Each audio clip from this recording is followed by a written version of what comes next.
who did what, who was the first this, who was the this and that, and such. But at the end of the day, we need a definitive story, all right? And that story can only be told by the founders of this culture. A new documentary reveals the untold history of hip-hop, hoping to dispel misconceptions and shed light on its true creators. It's called Microphone Check, and it was directed by hip-hop historian Tariq Nasheed. And Tariq joins us live in studio to talk about it. Welcome. Hey, thank you so much. This looks so good. I can't wait to see it. Thank you. What don't we know about the origins of hip-hop? There's a lot that people don't know. The origin, it really has not been talked about. All of the elements of hip-hop, the breakdancing, the graffiti, the rapping, the DJing, nobody. The feuds. Right, the beefs. Nobody ever gets into the origins of it. How did this happen? Why did they create this in the Bronx? What made them create this culture that is now a global phenomenon? And that's what we wanted to tackle and talk about in the film. What's the answer in like 5 words or less?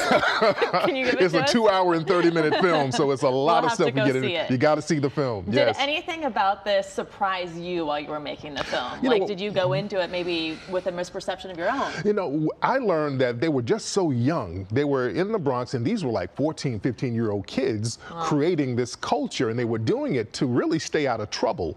You have to understand the environment in the Bronx in the 1970s. It was gang infested. You had drugs all over the place. It was being marginalized. Some of the resources were being drained out of the Bronx.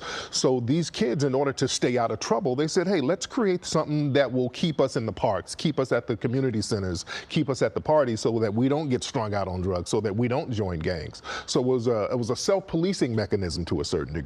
And that was very interesting to me. Yeah, that is interesting, especially given the climate now when people are being prosecuted on RICO charges and federal crimes for their lyrics, which kind of reflect that reality, right? Absolutely. So who did you talk to? Who do we see in the film? We got all the original pioneers. We got the first female rapper, is a sister named Shyrock, phenomenal young lady, one of the first people to rap over records, which was a guy named DJ Hollywood, who was very influential. We got the first break dancer, a gentleman by the name of Trixie.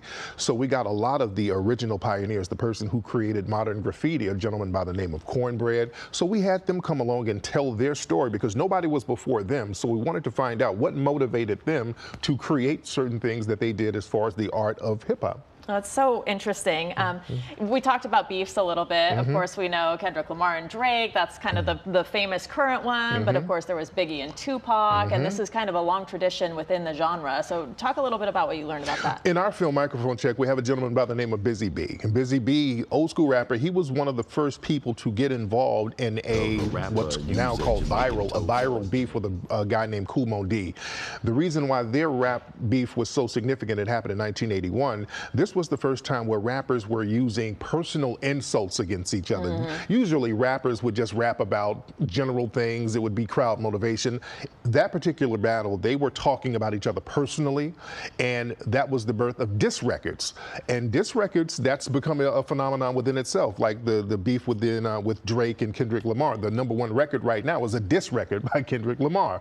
So there's a long tradition to that. And now we have battle rap competitions that's all over the world, and it's a phenomenon within itself. Does that say something about us too as an audience, that we want to kind of go into a silo and pick a side and have some sort of controversy? It's competitive, just like boxing. It's a sport. Yeah. And when you have these rap beefs and these rap battles, you have to step your lyricism game up. You have to be witty. You have to be more intricate with your words. You have to be more thoughtful.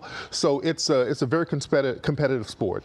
And of course, we know that hip hop has influenced culture so much in this country. We have the fashion, the movies, the lifestyle, all of it. Is there anything that it's influenced? Also music, all kinds of music, but what kind of influences do we not really see, or do we not know about, maybe don't realize that we're seeing? I think hip hop has not only influenced music and culture, also the education system. A lot of schools, they incorporate hip hop within the curriculum.